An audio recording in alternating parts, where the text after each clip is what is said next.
Hello, Brighton. I'm speaking to the church now. I am in the building. I'm in the Prime Timers Sunday School room, and I want to say hey to all the Prime Timers out there. And I sure miss you. This lesson today, one last week, be so much better if you were here, but I know the situation. I hope that you are taking good advantage of being at home so that you can study and you can pray, because that's the situation. And but I know that we're getting this coronavirus business is really on all of our minds, and really if you're at home and you switch on the TV, or if you're like us, you go to the internet news, that's about all you get. But I have a little trivia question for you to kind of get you primed for this lesson and a few comments I want to make. What do you call 10 rabbits in a row backing up? A receding hairline. Now, I know, Mickey, if you're watching this, you are a big fan of my jokes. You can just ask Mickey and he'll tell you. He may not use those words exactly. But anyway, you can see some good things on the internet. And I did want to give some credit to the producer director of this show, Pastor. He's done a good job, and he's got this thing rolling pretty good and trying to keep us all connected and keep the word coming and keep the everything going. So you can always go on to the website. You can get on Facebook. You can get on YouTube. There's a lot of ways.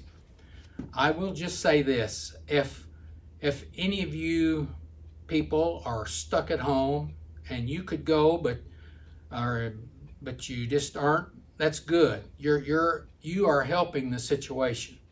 You're getting this thing over with sooner by staying just with your own and not out traveling about. If you need something though and you can't get out, you could give me a call. You have my number, I think, and you give me a call and we'll see if we can't get something brought to you, put on your doorstep. You won't even have to see me if you don't want to. And so there we go. There's something that I wanted to talk about before I get into the lesson today. This is a continuation in Daniel, but next week is another lesson, the prophecy about 70 weeks. And I want you to listen to what your quarterly says. What has moved you to a season of intercessory prayer? A national tragedy? A medical emergency? A prodigal child? No one wants to face situations like these. Yet a child of God has the blessing of being able to go before God's throne to find mercy and grace to help in times of need.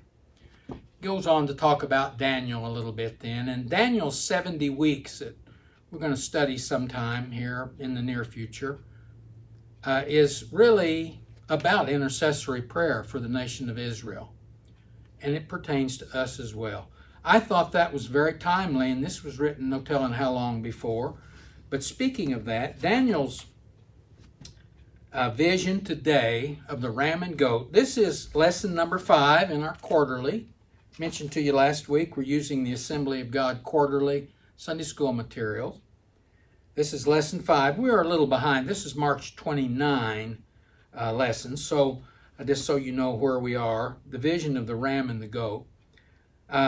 I want to give you an idea based on the whiteboard behind me where we're going and some things that we're going to be studying here in just a minute. I want to draw your attention to the timeline at the top. I know it's very detailed. I know that it could give you a headache if you looked at it, but I'm going to step over here. You can see now today's lesson is the next chapter from where we were last time we met.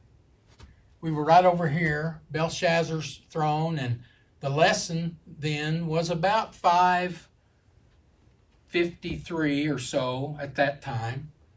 And then the lesson last week was 1 year after. today's lesson is about 3 years after, so it's a year, 2 or 3 later than the lesson we had last week. Right here, today's lesson number 5 is right in here, somewhere around 550 BC. Now, just for your information, because everybody, I think, is familiar with Daniel and the lion's den, that occurred in 537 BC. Okay, I've just moved that on over here because things were happening. 539 BC, Medo-Persia conquers Babylon. And we see that it changes then. Persia, the Medo-Persians, Persia, as we'll read about in a minute, there were 2 horns on the ram. This vision of the ram is Medo-Persia in today's lesson. The goat is the Greek Empire in this lesson. And we'll see here that Alexander the Great, he was the big horn in today's lesson. And he and 35,000 troops just rolled across the countryside. And Scripture says he moved so fast during a campaign of 3 years that he was just flying across almost. And he was mowing down everything in his path. That was Alexander the Great. In 331, he conquered Persia. So he became the next great empire. He died at age 32. And so it came suddenly enough, there was no heir to his throne. His throne was split into 4 kingdoms. One of those, the Seleucid general, these were 4 generals that split up the kingdom at that time. And his kingdom, I'm going to show you this map here. Here's Syria. Babylon was over in here. And we see that the Seleucids conquered all of this area. This is the glorious area here, which is we know as Palestine, or the Holy Land, right in here. He was also that. He came on down into Egypt, and Antiochus defeated Jerusalem in 171 BC. And he is known for persecuting the Jews. And so I just kind of wanted to give you the timeline. You'll see now, here's where we're going today with this lesson. Daniel's vision at Susa, or Shushan. That's in Babylon, 300 and so miles east of Babylon, actually. He was in the castle there, the fortified castle at the time, for some of it. And he had this vision, and we're going to see that we're going to read about it in 1 through 8. Another horn and in these verses. Go over here. God is going to provide an interpreter. Even Daniel did not understand the vision. It was 400 years in the future. We're just looking at a small period of time today, about 400 years or so. He didn't understand. We see Gabriel was sent to give him an interpretation. Gabriel's interpretations here about a future ruler, another kingdom will arise. So that kind of gives you a little background on where we're going to go. So let me get into the lesson, but before I do, let me pray that the Lord will bring this to life to us and help us to see how we can apply it to our lives. Father, we come to you today thanking you that you have the world in your hands. None of this situation that we're facing today was a surprise to you. Nothing that Daniel and the others faced during the times of study today were a surprise to you. Lord, one of your primary things during this vision to Daniel was so your people would know what was coming down the line and know how to prepare for it and how to deal with it. And Lord, you are still that way today, and we thank you for that, and we praise your name as we study. I pray you'd open up these scriptures that are sometimes hard for us to understand. Open them up to us so that we might understand the message you have for us today. In your name, amen. Okay, I'm going to start with his vision at Susa. I told you kind of when it occurred, around 550, 551 BC. Covers 4 centuries. It focuses on the Jewish people, but it also pertains to us. I think we're in a situation today. So let's go ahead and look at Daniel's vision. I'm going to read Daniel 8, 1 through 8 for us. Let me say as I do that, I'm reminded. See, I brought a different Bible today. Priscilla said, "You're not taking that old ratty Bible again." I said, "Well, yeah, I like that Bible." So I ended up being compliant. I brought a better looking Bible today. So we'll see how I make it with that Bible. This is the ram and the goat. And it is Daniel 8, 1 through 8. In the 3rd year of the reign of Belshazzar, a vision appeared to me, Daniel, after the one that appeared to me the first time. That was when we studied last week. I saw in the vision, and it so happened, while I was looking, that I was in Shushan, east of Babylon, 300 miles or so. He was in the citadel, he was in the palace, which in the province of Elam. I saw in the vision that I was by the river Eula. It was out just not too far from the palace. Then I lifted my eyes, and I saw there, standing beside the river, was a ram, which had 2 horns, and the 2 horns were high, but one was higher than the other. One was Medo, one was Persia.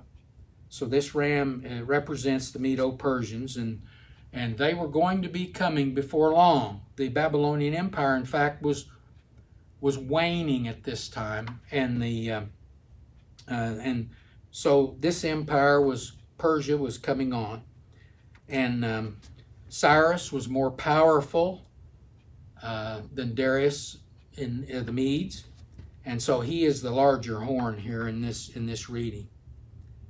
The higher one came up last. I saw the ram pushing westward, northward, and southward, so that no animal could withstand him. Literally, he saw just the way this ram was conquering territory during that time. And no one could deliver from his hand. He did according to his will, and he became great. It says, as I was considering, suddenly a male goat came from the west, across the surface of the whole earth without touching the ground. There's that speed of that I'm telling you about of the Greece, the Greek kingdom coming in. It says, and the goat had a notable horn between his eyes. That would have been Alexander the Great. Then he came to the ram that had 2 horns, which I'd seen standing beside the river, and ran at him with furious power. And I saw him confronting the ram. He was moved with rage against him. He attacked the ram, broke his 2 horns. There was no power in the ram to withstand him, but he cast him down to the ground and trampled him. There was no one that could deliver the ram from his hand. So I just need to say here, well, let me read there's one more verse here. Therefore the male goat grew very great, but when he became strong, the large horn that was broken, and in place of it 4 notable ones came up toward the 4 winds of heaven. So that would be those 4 generals that assumed control of Alexander's empire. And it was not as strong as Alexander the Great was, but we had 4, and one of them is really who we will focus on because it deals with the nation of Israel. So that is the vision that he saw, and I think I've kind of tried to tell you what was meant by the ram and the goat and the horns and all that. And so it appears like, I don't know that Daniel was there actually. This was in his vision, so he may not have actually been here physically. But anyway, the vision took place nevertheless. So now then, let me read then, continue to read another horn, Daniel 8, 9 through 14. And out of one of them came a little horn, which grew exceedingly great toward the south, toward the east, toward the glorious land. So this would be his name is Seleucid or something like that. And then later on, Antiochus became he was in the king over that area. And it tells, and I showed you on the map here, where it covered all of that land in there. And so he became great. This little horn that we talked about is not the same little horn we talked about. He is a picture of the last Antichrist that we will study in the 70 weeks. But he is a picture of, and he did some of the same things, but the next Antichrist that we talk about in chapter 11, has extreme more power than this little horn here. They both are called the little horn. They both are Antichrist, but one of them came out of the Greek Empire, actually, that we're studying today. Okay, and I said that he went toward the glorious land, which would be Palestine. And then I'll pick up verse 10, and it grew up to the host of heaven, and it cast down some of the host and some of the stars to the ground. He is talking about the people, the Jewish people. That be the stars that he's casting down. This is a heavy persecution.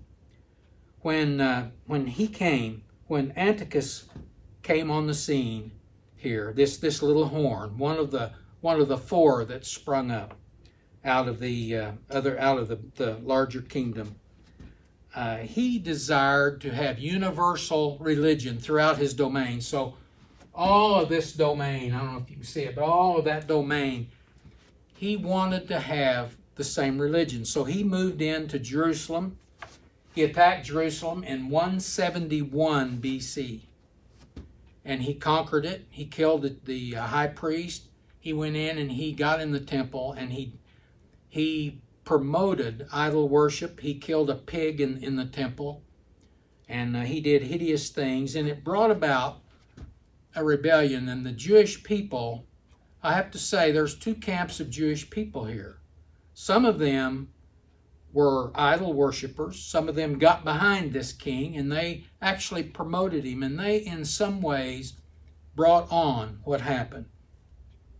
Some were enraged about it, and there were some revolts during some of this time. And to save time, I'll just say that the Maccabean revolt, as soon as 171 came, and we're going to read a little more about this in a little bit here, we see there was a rebellion, and it took 6.5 years for them to quelch this guy and to take the temple back.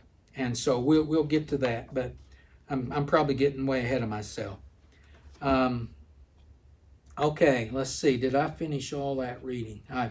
I quit sometimes, and I don't believe I did. He exalted himself as high as the prince of the host. That would be Jesus Christ. He went into the temple, where it actually belonged to Christ, and he promoted himself. This is this Antichrist, this guy that came out, this Antiochus. And he took away the daily sacrifices, says here. The daily sacrifices were taken away. The place of his sanctuary was cast down. Because of transgression, an army was given over to the horn to oppose the daily sacrifices. And he cast truth down to the ground. He did all this, and he prospered. Verse 13. Then I heard a holy one speaking, and another holy one said, I believe these were angels conversing here, for Daniel's benefit, I think. One said that certain one who was speaking, how long will the vision be concerning the daily sacrifices and the transgression of desolation, the giving of both the sanctuary and the host to be trampled underfoot? And he said to me, for 2,300 days, then the sanctuary shall be cleansed. I told you this revolt took place over a 6.5 year period with the Maccabees. And so that translates to about 2,300 days, according to the math that I had. I tried to work it out. I came out with about 2,200, so I was pretty close, and I think it sets about 2,300 days. And so all this took place, and it really takes us down to the very end of the chart over there to 164 BC. And so what that tells us is that we go from here to over there. We're talking about 400 years whenever we look at the end of this timeline over here where we are. And I'll just read this. I know you can't read that over there. The Seleucid Empire, one of the four, defeated Jerusalem in 171 BC. In 164, the Maccabean Revolt. I didn't plan ahead too good right there. We see that came to an end. So it took us to 164, which is just about 160 years before Jesus Christ came. So we're getting down to the point, to the end of these four major kingdoms that we'll talk about, Rome being the last kingdom, earthly kingdom, I should say. So, okay, now, let's look and see. We're going to get a little bit more detail here because it said in item number 2 up here, it says, God provides an interpreter. Gabriel is sent. Okay, I'm going to read Daniel 8, 15, and 16 to you. Then it happened when I, Daniel, had seen the vision and was seeking the meaning. See, Daniel didn't even really get it. It was so far in the future and all. Suddenly there stood before me one having the appearance of a man, and heard a man's voice between the banks of the Uli, that's the river there, who called and said, Gabriel, make this man understand the vision. This is probably God using human voice to talk to Gabriel. This is the first time that Gabriel is mentioned in Scripture. He plays a prominent role, of course, later on in Christ's birth.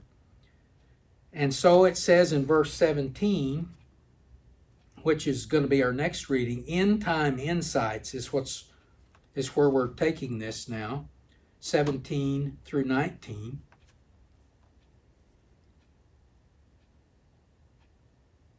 So he came near where I stood, and when he came, I was afraid. Usually what would happen. And fell on my face, but he said to me, Understand, Son of Man, that the vision refers to the time of the end. Now as he was speaking with me, I was in a deep sleep with my face to the ground. But he touched me and stood me upright, and he said, Look, I'm making known to you what shall happen in the latter time of the indignation, and for an appointed time the end shall be. Now, this has reference to, it has a double sense of fulfillment here. We're looking at the first time, he said that the vision refers to the near time and also the times when it will be fulfilled whenever the last Antichrist comes. So this does have all that in view here, I believe, when Gabriel is speaking to him.